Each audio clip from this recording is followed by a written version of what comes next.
Welcome to the 2 Pages of Mystery podcast, now part of the Coil Entertainment Network. I'm your host, Rob Steele. If you're new to the show, I should tell you its purpose. It's hard to get published these days, unless you've been published. So what we do here is we'll take your short story and publish it. First as an ebook on the website, then we turn it into an audiobook for the podcast, and when we've got enough stories to put together, we'll turn it into an actual book that you can buy at an actual store. How cool is that, right? Then you'll even have something to put on your literary resume. Now, if you'd like to submit a story, just email it to us at submit@twopagesofmystery.com. Now, there are some rules. The list of the rules is available on the website, also called 2pagesofmystery.com. It's number 2, Pages of Mystery uses letters. Just works out that way. Now, we would like to thank iTunes, the Google Play Store, and the Happy Hour Network for passing the show along. And don't forget to follow all the Coil Entertainment Network shows on Pinterest or even the YouTube channel, or you can also check them all out on the coilentertainmentnetwork.com website. In today's story, and because April 1st is this Saturday, we have the semi-triumphant return of Detective Joseph Vendredi. And in this, yet another parody of Dragnet, Law & Order, and the beloved Inspector from the Pink Panther cartoons, the detective is looking for a recently ordained but missing dog in the comedic thriller Blashpe-mouse. The story you are about to hear is false, completely made up. The names were created to give you amusement. April 1st, I was working out of missing persons when I received a call from the director of Our Lady of Perpetual Agony Hospital. One of her patients has gone missing. And when someone has gone missing, you want the best person on the case. Unfortunately, what you have is me. My name is Detective Joseph Vendredi, and I carry a taser and a badge. I arrived at the hospital shortly after 9 a.m. I was escorted to the main office on the top floor of the 2-story building. Our Lady of Perpetual Agony was a very small hospital run by a woman named Eloise Fant. She fancied herself the patron saint of dermatology and rhinoplasty. If I'm honest, she was also a fairly hefty woman. I was led to her office where we were introduced. Pleasure to meet you, Detective. I'm Eloise Fant, but you can call me Ellie. I'm just heartbroken and I don't know who else to turn to. If you could just give me the facts, madame, I will be quite content to assist you in finding... I let the sentence trail off in hope that she would fill in the blanks, but the only blanks were in her expression. Madame, you called missing persons because someone is missing. She continued to stare blankly. Madame, who is missing? Oh, I wasn't sure if you were talking to me or not. This caught me off guard. I quickly looked around the room and could not find anyone else there to talk to. Madame, who else is here to talk to? I thought you were talking with the spirit of my beloved father, Oliver. But everyone called him Ollie. He died in this office almost 30 years ago. His spirit permeates this office.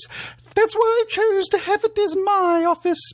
I talk to him all the time. But you wanted to know who's missing. Oh, it is such a horrible tragedy. And just after he's been ordained too. This intrigued me. So, a priest is missing. You could say that, my dearest Romulus. He's been working so hard with all the patients here. He brings a smile to everyone's face. He really makes everyone feel better. And Father Stephanus, he's our liaison with the church, decided rather than send a new priest here to watch over the patients, he'd just ordained my dear Romulus. I was unaware the church could do something like that, and I said as much. Oh, they can do all sorts of things in the Lord's name. Father Stephanus is a great man.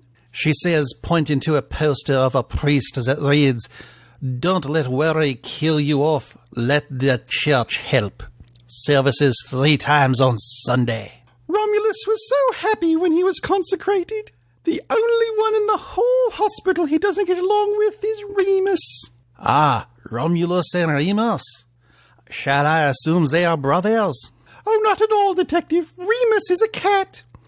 Romulus has a devil of a time with him, chases him all over the place. I began to get a funny feeling about this case. Madame, do you happen to have a picture of Romulus? It would greatly help in my being able to find him. She sobbed and plucked a small framed picture from her desk and handed it to me. This is my poor Romulus. Please find him. The picture she handed to me was of a small blonde dog. I start to notify her that missing persons only looks for persons, but I am interrupted by my cellular phone. Is a text message from the captain that reads, "For community relations purposes, you are to find Mrs. Vance' dog." Wonderful. I have been waiting for a high-profile case, and a missing patient would have been a nice feather in my cap. But to find a missing dog who is likely chasing a cat in a hospital will not do anything to further my career. Even if it is to find a recently ordained... Madame, what kind of dog is Romulus? He's a Shih Tzu and my baby. Please find him. Miss Fant allows me to keep the picture for the duration of the case. Miss Fant allows me to keep the picture for the duration of the case, and I leave her office to begin my search for the missing priestly pooch. My first stop is to see the operations manager, Jesus Azariel, and gain access to the hospital's security system. His office is on the first floor. Thank you for allowing me access to your security system, Mr. Azariel. But I must say, I am confused by the images on the screen. What am I looking at? That is our privacy filter. Everything you see will be heat signatures. Most of our patients insist on having privacy, so this way we can keep track of them, but we can't identify them. That would seem to make having a security system fairly useless. How do you tell the nurses from the doctors from the patients? We can't. To make it worse, Miss Fant insists that patients be allowed to bring their pets with them, so we can't tell one pet from another. For the record, this is not my idea. I think it's stupid. Since I am on duty, I am not allowed to agree with you, even if I do. Which I do. But you did not hear that from me. I stop to scratch my head. Not because it itches, but it gives my body something to do while I think. Do you happen to know which patients Romulus visited most often? See, he handed me a handwritten list. I thought you might want me to write them down. Although we have checked their rooms several times, we are not allowed to go through a patient's personal belongings. I suppose it is possible that someone is trying to smuggle Romulus home. Why would someone do that? Because Miss Fant has lost her dog before and paid handsomely for his return. If it helps, I've pretty much ruled out the staff. The only one who really carries something big enough to take out the dog would be Michael Boaz. He's a pharmacist, and usually has a large carrying case that he takes with him everywhere. But he's changed a lot since he got married last month.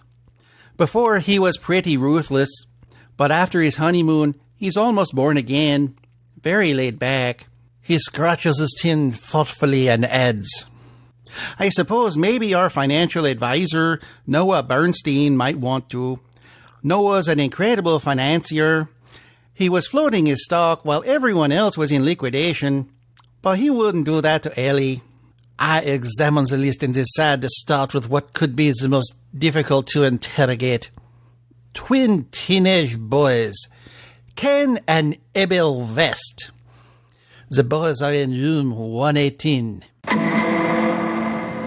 As I enter, I notice the boys are in separate beds with a woman sitting in a chair between them.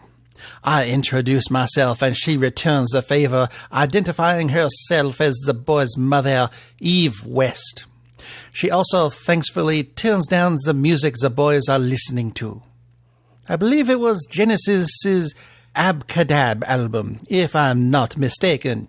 Miss West, I'm attempting to locate Romulus, a small dog that has visited your boys on several occasions. I was wondering if you had seen him.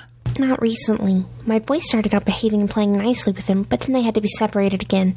That's why we're here. I swear, if I don't keep my eyes on them at all time, one of them is going to kill the other. Thankfully, we have just given each other a pair of broken noses this time, but mark my words, one day... I thank her for her time and excuse myself before her rant becomes too pedantic. As I leave, I notice the boys' suitcases. Neither of them is large enough for a dog. Nor is Miss West's purse. I did notice the boys begin to tense after the music was switched off, which was immediately switched back on as I was leaving. I suppose Phil Collins's voice can soothe the savage teenager. Next on the list is Jonah Hill, a fairly portly man with a jovial expression who is, according to Mr. Azariel, in for food poisoning after eating a large fish. I thought only hotels had detectives. I do know the dog you're looking for, but I haven't seen him today.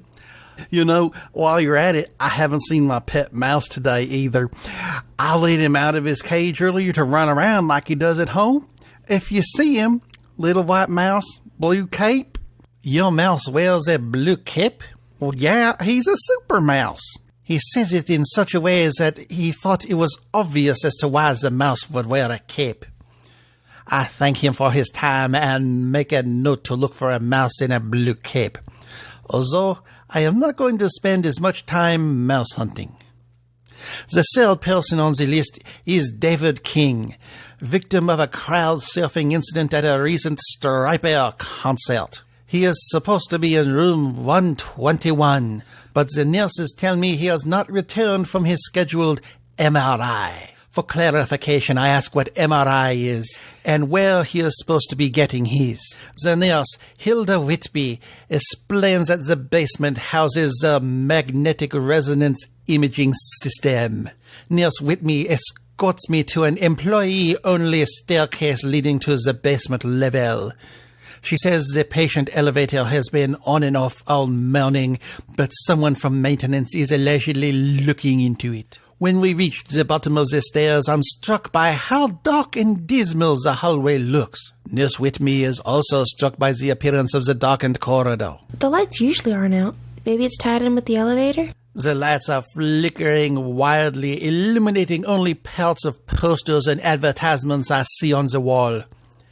I catch glimpses of flyers that read, Low Self-Esteem Support Group will meet Thursday at 7 p.m. Please use the back door. And at the evening service tonight, the sermon will be, What is Hell? Come early and listen to our choir practice. We make our way down the hall to a door marked MRI. Behind the door, we hear a cacophony of unusual sounds.